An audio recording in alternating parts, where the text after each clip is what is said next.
kita bertemu lagi di video reaction saya hari ini guys, oke? Semoga semuanya sehat selalu. Nah, kali ini saya mau tengok video pembahasan tentang ini ya. Bukti Indonesia sudah merebut kembali taktanya.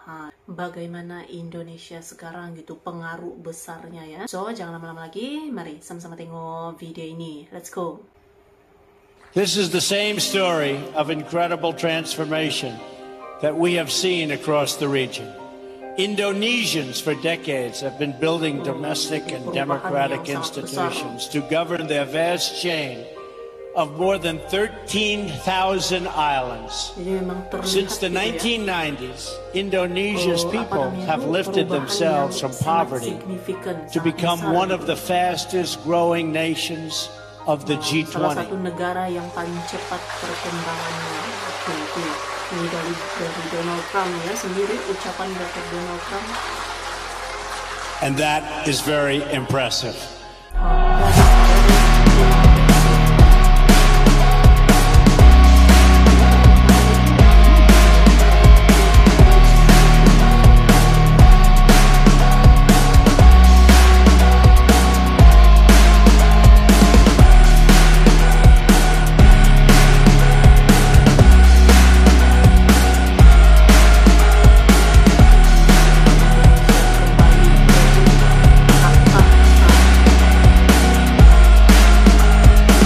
Negara kita Indonesia, sejatinya adalah negara yang besar.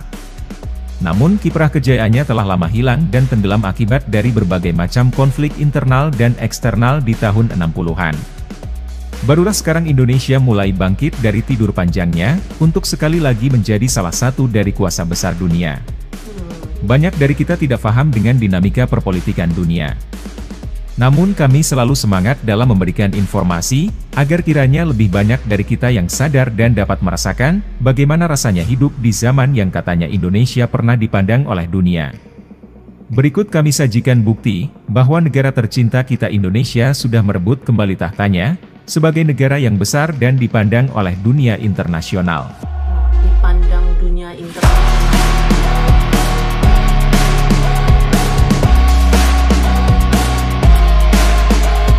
Yang pertama adalah, menguatnya pengaruh Indonesia di industri perdagangan global.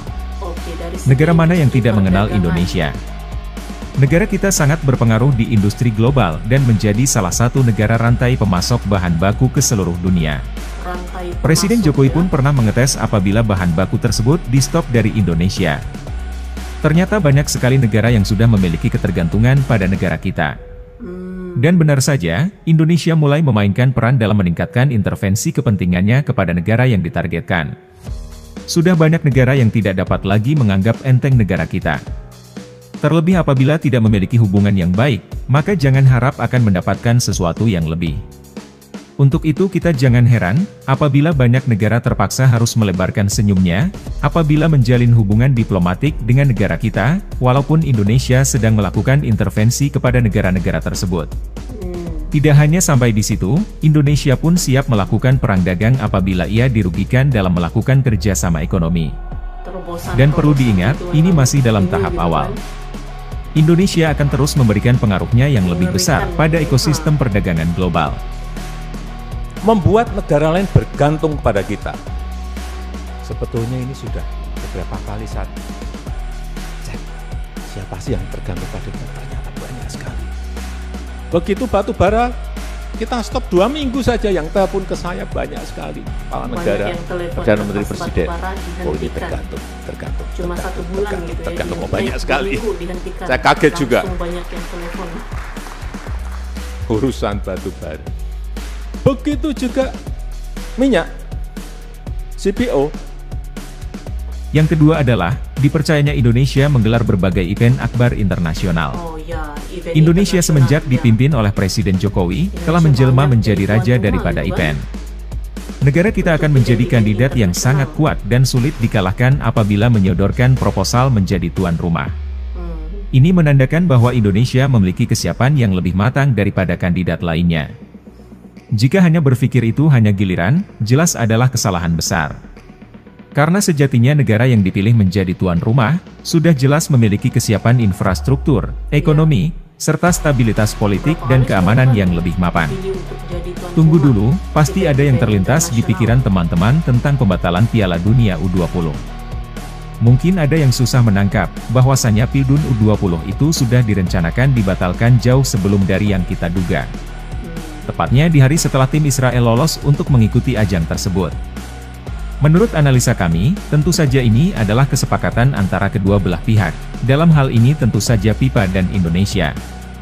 FIFA tentu saja tidak ingin reputasinya rusak, karena sudah bisa dipastikan demonstrasi akan meluap. Di satu sisi, Indonesia juga jelas tidak akan rela ada lagu kebangsaan Israel berkumandang di lapangan hijau Bumi Pertiwi.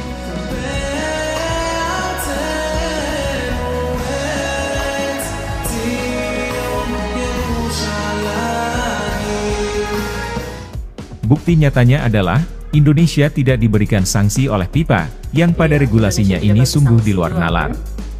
Yang kedua adalah, kedua belah pihak saling meredam dan seolah mendrama tidak terjadi apa-apa. Dan yang ketiga, Indonesia dipilih kembali menjadi tuan rumah Piala Dunia U17 oleh FIFA di tahun yang sama. Jelas ini juga mengisyaratkan suatu fakta, bahwa nama Indonesia sudah menjadi salah satu negara besar, dalam pagelaran akbar event internasional.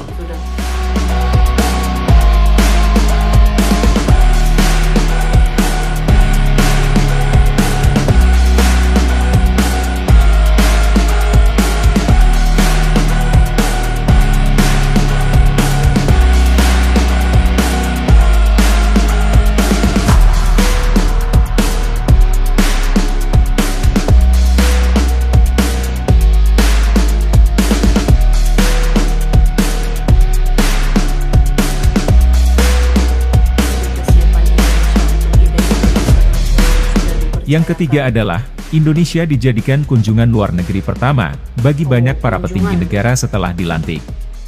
Membuktikan bahwa negara kita adalah negara yang sangat penting di mata mereka. Di samping itu, Indonesia juga dinilai sebagai negara besar yang paling bersahabat.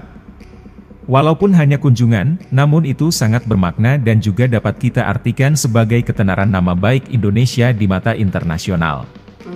Dengan kunjungan pertama tersebut, menandakan negara yang bersangkutan memiliki ketertarikan khusus dengan negara kita. Yang jelas mereka ingin memperkokoh hubungan kerjasama serta emosional. Dan patut kita sadari, bahwa ini juga menandakan adanya pertumbuhan ekonomi yang cepat di negara kita. Di mana negara-negara sahabat saling berebut pengaruh, agar mendapatkan porsi kerjasama yang lebih banyak dan komprehensif.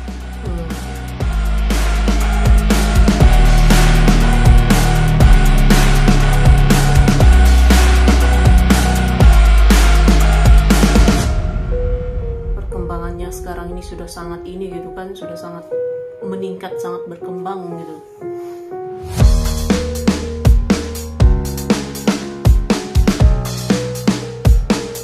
Sampai kekaisaran Jepang pun kan mengunjungi ini juga Indonesia bersama dengan permaisurinya tuh.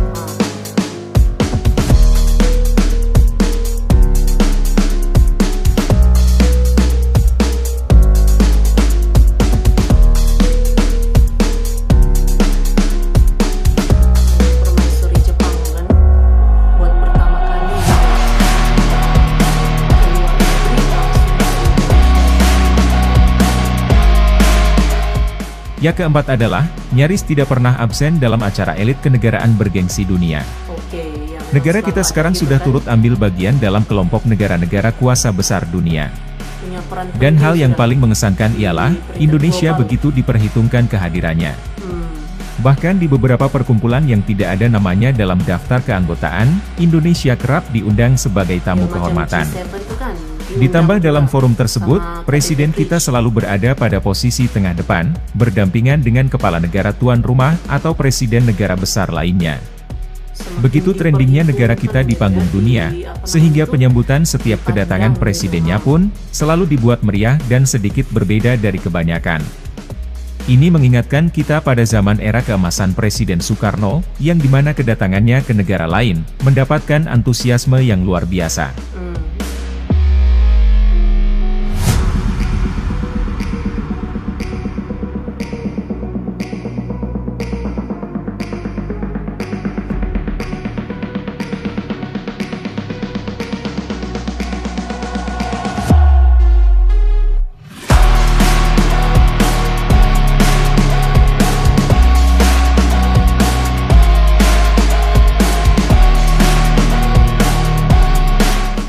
Yang kelima adalah, banyak talenta berbakat Indonesia berkembang secara pesat. Kita patut sedikit berbangga, karena para pemuda-pemudi dari negara kita juga tidak mau kalah dalam membuat harum nama Indonesia. Mereka aktif berkarya, hingga karyanya bisa tembus ke dunia internasional. Kita juga bisa lihat dan merasakan, apabila ada ajang dunia yang diikuti oleh peserta dari Indonesia. Semua akan hening sejenak sembari penasaran akan skill yang ingin ditampilkan. Orang-orang di negara luar, tampak sangat menghargai apapun itu karya dari putra-putri terbaik bangsa kita. Namun, apakah ini bentuk dari suatu yang dinamakan over proud? Nyatanya tidak. Karena fakta di lapangan memang begitu adanya. Semua ini jelas saling berhubungan. Indonesia yang semakin maju di beberapa sektor, akan mendongkrak sektor-sektor lainnya untuk ikut lebih maju. Membuat orang luar penasaran dan ingin lebih tahu banyak tentang Indonesia, bahkan merencanakan untuk mengunjunginya.